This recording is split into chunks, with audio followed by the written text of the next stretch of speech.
எல்லோருக்கும் வணக்கங்க. நான் பாரம்பரிய ஜோதிடர் பா. ரவிக்குமார். இப்ப நாம பார்க்கக்கூடிய தலைப்பு அப்படி பார்த்தீங்கன்னா விசுவாவசு வருடத்துடைய தமிழ் புத்தாண்டு பலன்களை பத்தி தான் இந்த காணொலியில பார்த்துட்டு இருக்கிறேன். உங்க வீட்டுக்கு இப்ப 2ஆம் இடத்துல இருந்த சனி பகவான் இப்ப 3ஆம் இடத்துக்கு பயிற்சி ஆயிட்டார். அப்ப 2ஆம் இடம் தனஸ்தானம், குடும்பஸ்தானத்துல இருந்து வந்த சனி பகவான் 3ஆம் இடம் தைரியஸ்தானத்துக்கு போயிட்டார். இப்படி போகக்கூடிய இந்த ஒரு காலகட்டத்துல மகர ராசிக்காரங்களுக்கு எப்படி இருப்பாங்கன்றத பத்தி தான் இந்த காணொலியில பார்க்கலாம். அடுத்தது பார்த்தீங்க அப்படின்னா, இன்னைக்கு சனி பகவான் முதல்ல உங்களுக்கு 2.5 வருஷம் விரை சனி அனுபவிச்சிட்டீங்க.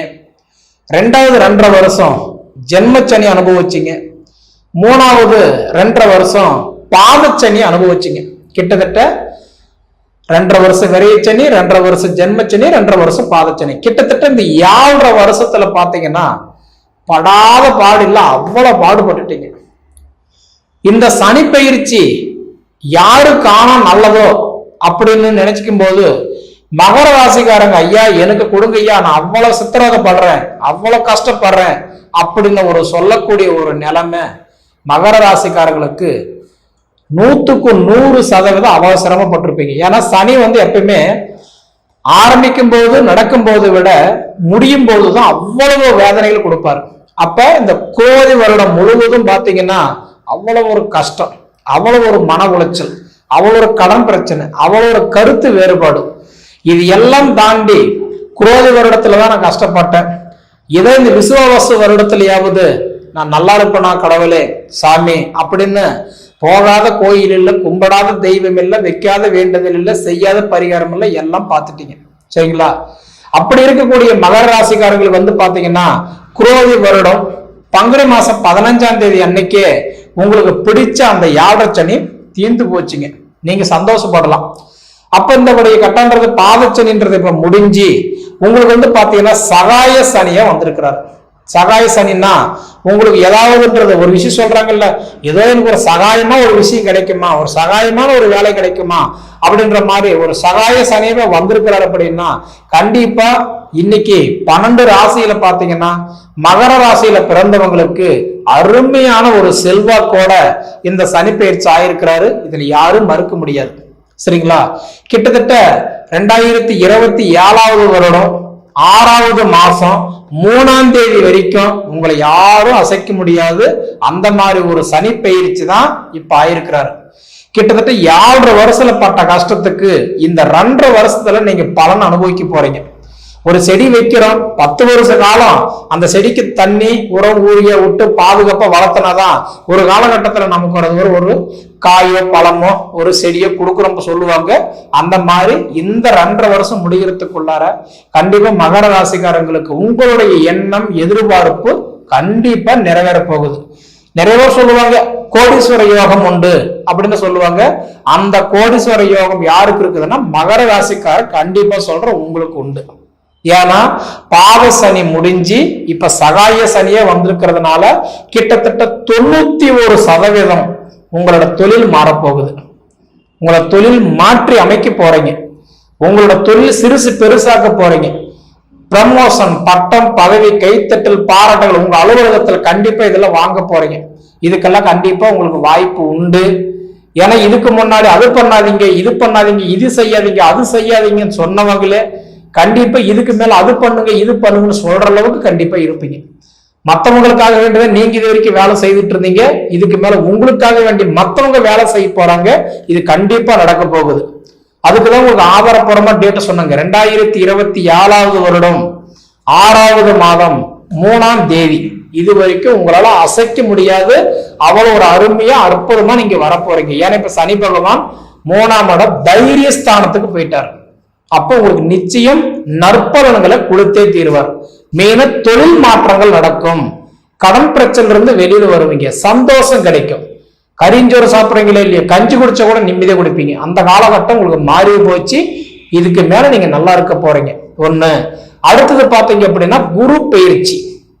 அப்படி பாத்தீங்கன்னா குரு பகவான் ரிஷப ராசியில இருந்து மிதுன ராசிக்கு இப்ப குரு பகவான் பயிற்சி ஆகிறார். அதாவது மே மாசம் 14ஆம் தேதி. அப்படி பார்த்தீங்கன்னா உங்க ராசிக்கு 5ஆம் இடத்துல இருக்கக்கூடிய குரு பகவான் இப்ப அடுத்தது 6ஆம் இடத்துக்கு மாறுறாரு. 6ஆம் இடத்துல வந்து பாத்தீங்க அப்படின்னா ருணரோக சத்ரு குருவா வராரு. சூப்பரா இருக்க போறீங்க. அதை விட ஃபர்ஸ்ட் வந்து பண வரவு கிடைக்கும்னு சொல்லியிருந்தேன் சனி பயிற்சினால. அடுத்தது இந்த குரு பயிற்சினால பாத்தீங்கன்னா சூப்பரா இருக்க போறீங்க. அதாவது உங்களுக்கு வந்து கலைத்துறையில இருக்கீங்களா, சாதிக்க போறீங்க. ரெண்டாவது கேமராக்கு முன்னாடி வேலை செய்யறவங்க, ஆர்டிஸ்டா இருக்கிறவங்க, அதே மாதிரி வந்து பாத்தீங்கன்னா குருவா இருந்து சொல்லி கொடுக்குறவங்க, இந்த மாதிரி இருக்கிறவங்களுக்கு எல்லாம் நிச்சயமா சொல்ற சம்பள உயர்வு, ப்ரமோஷன் கிடைக்கிறதுக்கு வாய்ப்பு உண்டு. சரிங்களா? ஏன்னா குரு பகவான் வந்து உங்களுக்கு அடுத்தது ருணரோக சத்ரு குருவா வராரு. அது கிட்டத்தட்ட உங்களுக்கு அருமையான ஒரு முன்னேற்றத்தை கொடுக்க போறாரு. இதுல யாரும் மறுக்க முடியாது. சரிங்களா? அப்ப உங்களுக்கு சனி பயிற்சி நல்லா இருக்குது, அடுத்தது குரு பயிற்சி உங்களுக்கு நல்லா இருக்குதுங்க. இதுல மாற்றம் கிடையாது.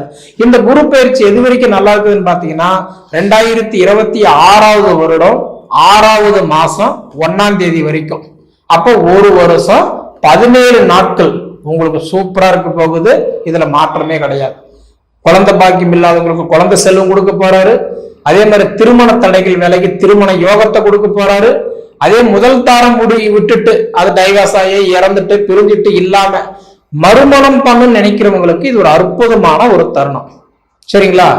ஏன்னா மகராசிக்காரங்களுக்கு எல்லாம் பாத்தீங்கன்னா கள்ள தொட்டா நஷ்டம், மண்ணு தொட்டா நஷ்டம், மனைய தொட்டா நஷ்டம், பொண்ணு தொட்டா நஷ்டம், பொருள் தொட்டா நஷ்டம். இதுக்கு முன்னாடி எல்லாமே நஷ்டம் தான். ஆனா இதுக்கு மேல எல்லாமே உங்களுக்கு வெற்றி தான். அதுக்கு உண்டான வாய்ப்புகள் மாறப்போகுது. அடுத்தது பாத்தீங்க அப்படின்னா உங்களுக்கு ராகு கேது பயிற்சி மே மாசம் 18ஆம் தேதி, கிட்டத்தட்ட சொல்லணும்னா வைகாசி மாசம் 4ஆம் தேதி. சரிங்களா? அப்ப வந்து ராகு பகவான் மீன ராசியிலிருந்து கும்ப ராசிக்கும், கேது பகவான் வந்து பாத்தீங்கன்னா கன்னி ராசியில இருந்து சிம்ம ராசிக்கும் பயிற்சி ஆகிறார். அப்படி பாரும்போது ராகு பகவான் 3ஆம் இடம் தைரியஸ்தானத்துல இருந்து இப்ப குடும்பஸ்தானத்துக்கு வராரு. அப்படி பாத்தீங்கன்னா உங்களுக்கு குடும்ப ராகு, அப்படி ராகு பகவான் குடும்பத்துல வந்து உட்கார்ந்தாருன்னா மன உளைச்சலை கொடுத்துருவார், கருத்து வேறுபாடுகள் கொடுத்துருவார். ஒரு நிமிஷம் சிக்னலுக்கே நின்று பார்த்து போகும்போது நமக்கு 1.5 வருட காலம் கிட்டத்தட்ட சொல்லும் அப்படின்னா, அதாவதுன்றது வந்து 2026 வருடம் டிசம்பர் மாசம் 7ஆம் தேதி வரைக்குமே கொஞ்சம் கவனமா இருக்கணும். ஒரு சின்ன பிரச்சனை கூட பேசி தீர்த்துக்கிறது நல்லது. ஏன்னா ராகு கேது பயிற்சி உங்களுக்கு நல்லா இல்லை. சரிங்களா? ஏன்னா உங்களுக்கு ராகு பகவான் குடும்ப ராகுவோ வராரு. குடும்பத்துக்குள்ளார தேவையில்லாத சங்கடங்கள் கொடுத்துருவாரு.